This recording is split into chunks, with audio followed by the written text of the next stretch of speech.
then so me mo akwa ba Doom TV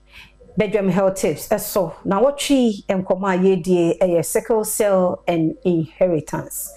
enu a wo bo no tofa nyina de maye enne ye ba be signs and symptoms se ehunsunsu aso no etesei aseda ye endpoint homeopathic clinic ni ti ne ya bawura mu okolebu a ye ne oba padaya na adwuma bedu ye specialist hematologist edi enkombo nti kan ho ye be ye nche 5 minutes awabun se usua de na ne yentena kozise fiada ebeso no wate komo na ye die no asiye oba na se mu akwaba ye da se no awbo ni nyina to fa de maye na ne ye pese ehwe signs and symptoms yo inti no se ye to aso afie ndrade na eni edi ni se sa akra na awofo no ewo no na ono de ofa akwadu ni mienu na ye se owo sickle cell nyoma ben na be ma ye hu se insentre ni be na be hu se sa akra no o sickle cell ya wo no okay inti no ye wo mo a be bosume na ye di kan no omo wo moja bi omo da ye funu mo omo ye sa moja na ye fe no F hemoglobin F eno ne ba akra ne ho ban akopem be bosume nan na sa F no entna afebo wo be wiase a wo hia sa na e famframa ne bebe nte be start se e ba fom wo ndi be ya afe ba ko na ne nyina ba fom ma wa start se wo yes a normal wana ye fe no e no na emo makra wa fa sickle cell no so be bosume na ye di kan no so wo F ni bi e bo ne ho ba na emo ni de ne start se e ba fom ma no wa start se o ye S no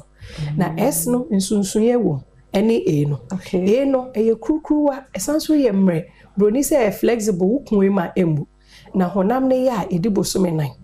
na emo bi o ye sickle cell de ne de no etise kwadu e dindindin etise biscuit ntetimi bubu afa hu so ye true te se na wodi glue ayede ahye afa nkwanda no endi bosume nan edi na watwemi nsape na sai moja we no e kwan be na fa so na de mframa no enam ye honam nim inti yentini ne fi adwima bepem ye na ase inti no se moja nkuru ane nemu a etime kwa kama ba ne etise biscuit no na de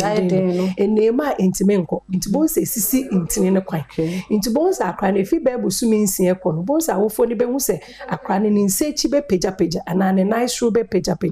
impepis akra no intime nkasa ti bon se awofo ne se so ne nsa ne ma na akra ne isu sa fe so we gina ho a bon se ontime ngina ho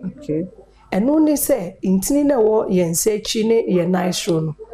emu yenketenkete nti moja no intini te no yense ntwe ne ba afa nam se moja no enche te se kurukuruwa no eno so na ma yensem ye kokko uba hospital esi moja dodo no eye kama nam so mo de ne nche na ebubu ti won sa akra ne wo ma ne nsem timi ye fita ne nemu ye fita no wa ye mre no so yen training from 6 months to work on science I will be if you also an education it me yellow near friend jaundice no and I say awofo ni yi ne diaper na akra ne dwunso si weti se cook na ye moja ne bi na yeden enem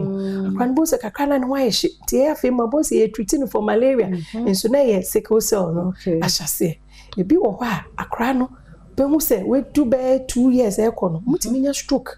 because ade ne sisi adwini mo pe bo sa kra no preko pe ne fa adwo na no achia bo se esro aka no so ne ho nye hye anasese bi ne kasa na yede ekɔ ne di wo bi obi bitimi be hwe omuyem friend of spleen mo se preko pa kra ne mai dindinde na wo su obeba ne be hwe na ayekese nti wo ne akra ne wo ho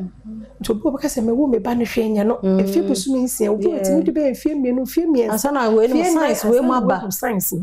nti wo hu pe so wo fa akra ne nye de nko hospital nti se wo hu science ntwani bi wo ba ho a to anama ko doctor hu a ye be ye test no ehu se wo ba no wo sickle cell no bi anase woni